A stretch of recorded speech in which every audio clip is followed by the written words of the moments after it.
Hello and welcome back to the Canada's Used Car Week live stage. I'm Joe Overby, Senior Editor of Auto Remarketing Canada, and I'm joined by Moiz Khan, who's one of the co-founders of Driveline, and he's going to talk to us a little bit today about his company and some of the pain points they're solving in automotive. But Moiz, so good to see you. Thank you for being on the stage here. Thank you so much for inviting me. Podcast stage here.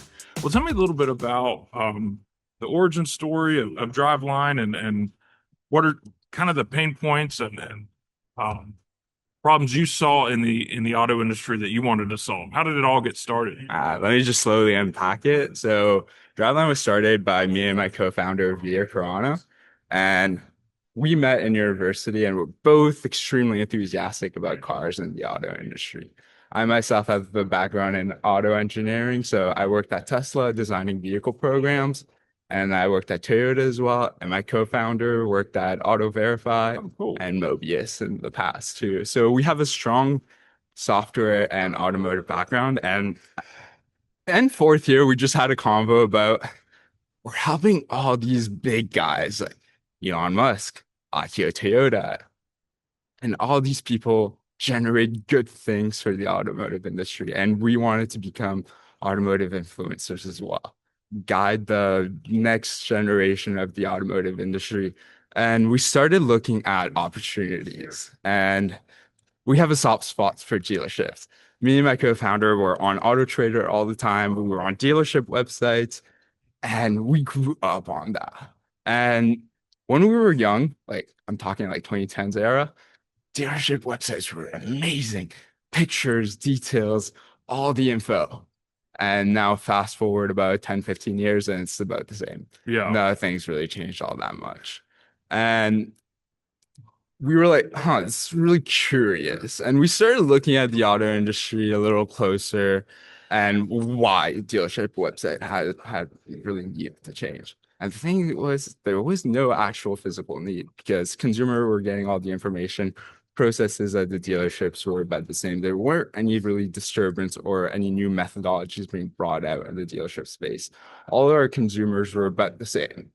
They go to the dealership, bring someone with them because the dealership market has now become a bit of a stigma of, I don't really want to say the word, but not a great place to do deals with. Yeah. It's a place you go to get stripped down most of the time. Or at least that's the general consensus. So, and that's about what I'd say 5-6 years ago that I started feeling this consensus in the market. And now we have new competitors. There's new things that have come out. Consumers are more willing to buy online. Like Amazon's a great place. People are buying things with 24-hour returns. 2 days returns, and consumers are used to that convenience factor that brings it. And now buying a car to them just feels a lot more arduous. Like, do you have kids or like nieces and nephews? Oh yeah, 6 nephews. Actually, one of them just got his learner's permit today. So hey, that's awesome. Are his parents or their parents thinking of getting him? Yeah, they're he's got a kind of like a car in waiting that the older one is going to college. So he's gonna drive that one. Okay, so let's take the older kid for example. Yeah. Does he know much about cars? Little bit. He uses a truck for his job. He does landscaping. Oh, beautiful. He's mechanical mind. Yeah. Very. Yeah. But let's say we put him in a dealership space now. Do you think he would understand what trim levels are? Probably not. All due respect, but no, probably not. Yeah. We're moving to a stage where right now dealership websites had tools. They had individual tools where we have the financial app, we have the trade-in application, we have the payment calculators. That's great. Everything's on the website that consumers need to be informed about what the vehicle cost is about. But the consumer does not understand what it really means. So what Driveline provides is a guided solution for the customer. We're a platform that integrates onto dealership websites And we provide like the customer the guided experience. So the first step is, do you want to trade in? Yes, no. What's your vehicle? And we'll get them a quick estimate based off our price model. And then we take them through a bit of the price calculator, right? And we'll take them through the transition of, oh, are you financing it? Do you want insurance on it, like gap insurance, and so on and so forth. So we're providing a platform that is your online sales rep. It helps you out.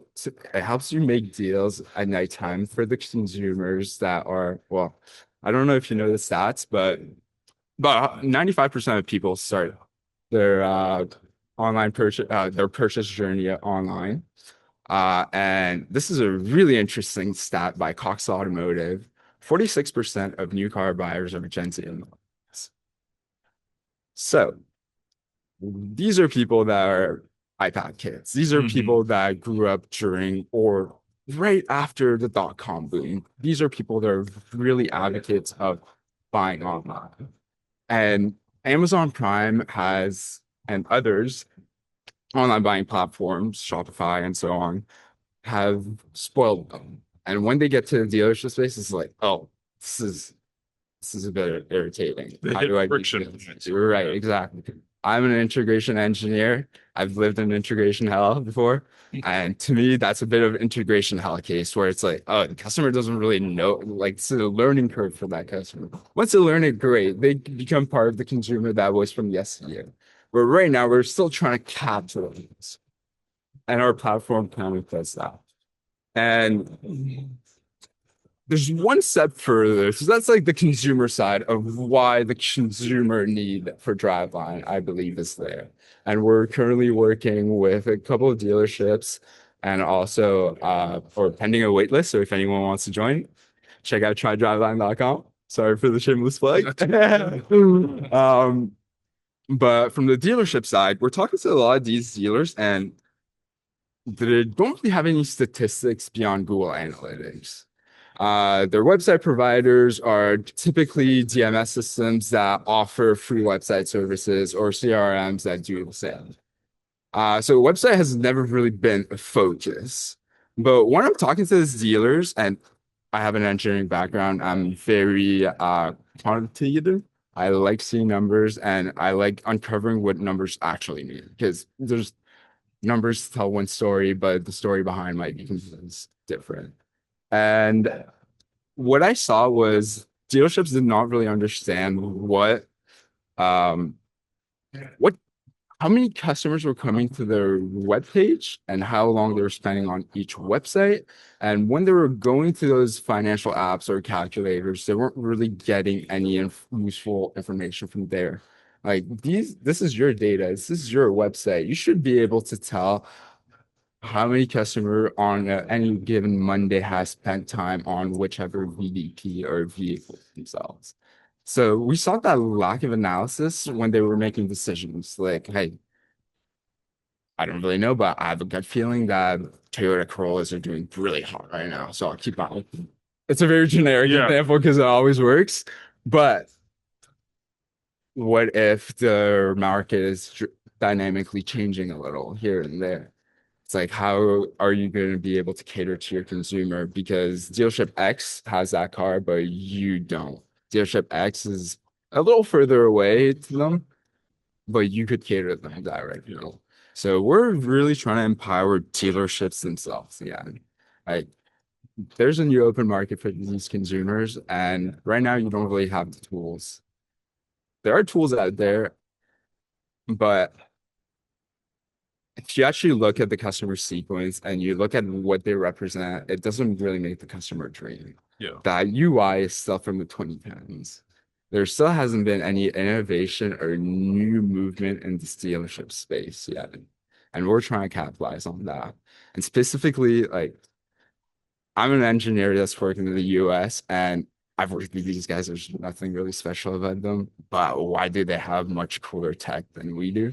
I'm trying to empower Ontario and Canada and build something right at home for us.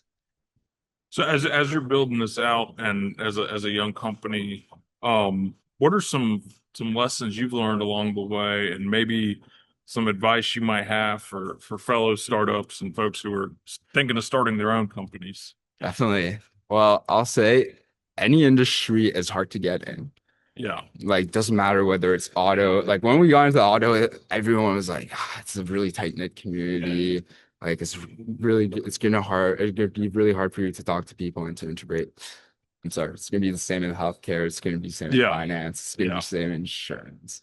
It's whatever you're really passionate about, whatever you're willing to dedicate your time to, because it is a big time suck. Yeah. Like you're gonna be learning something intensively from other people and trying to become a master at it. That's a decision you should really take lightly, in my Yeah. opinion. And my advice would be there's a lot of lot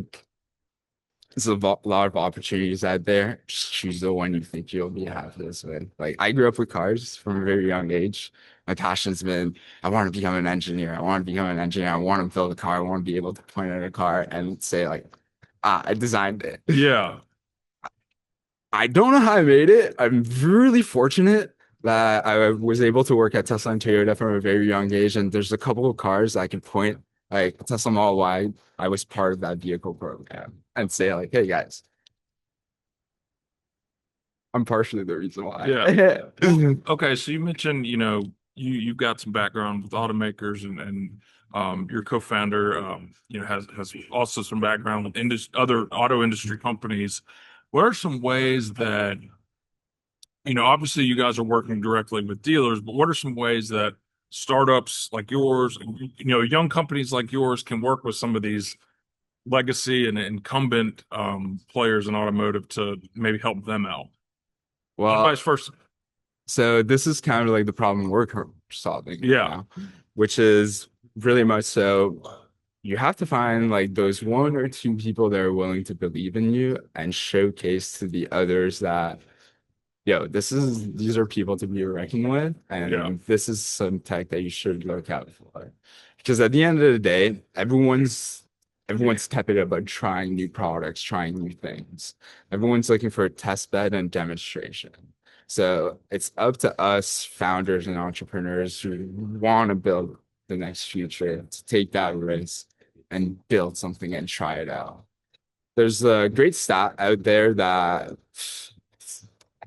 actually I forgot the stat, but it's like less than 1% of startups die before they even like start. Yeah. It's like all you gotta do is take the first step Yeah. and you'll learn from your failures, because I'm sorry, you gotta learn from your failures. Yeah. That's the way life works. Well, I mean, taking that first step, I mean, it's like every day. The hardest part of like, if you're going to go to the gym or go for a run, the hardest part is getting out of bed and deciding, I'm going to actually do this. You know what I mean? You got to take that first step to actually do it. But, 100%. and speaking of steps, segue here, where are you guys on that roadmap, in terms of where you are as a company, and what are some next steps, whether it's funding, expansion, where are you guys at on your roadmap? 100%. So right now we currently have one dealership under Okay. contract, and we're currently in the integration phase. So hopefully by early next week we'll have something to show. We're in the midst of talking to a couple of other dealers pending. Yeah. But the current dealer we're working with right now is Auto Giants. So if you go to autogiants.ca in about a week or two, you'll find some updates. Okay. But our next step is we're really trying to capitalize on speed and trying to get as many people under this platform so we can get as much data and as much testing as possible. Because at the end of the day, this tool is supposed to help dealerships. We're not really here to waste anyone's time. So we're trying to get about 5 dealerships underneath us so we could do rapid development of new features and testing and ultimately improve the customer and dealership experience. We saw that used car dealers are really being neglected in the space, so we're trying to expand in this space fairly quick. And then right afterwards, because we don't necessarily want our early dealers to be the ones paying for the cost of development and stuff. So we will be looking for funding. Very good. Well, Moiz, thank you so much for joining me, and for having me. really exciting to learn about your company, and I'm looking forward to see where you guys go next. Thank you. Absolutely. Well, that'll do it for this edition of our live stage podcast from Auto Remarketing Canada, or Canada's Used Car Week. I'm Joe Overby, Senior Editor of Auto Remarketing Canada. Appreciate y'all tuning in. Ciao.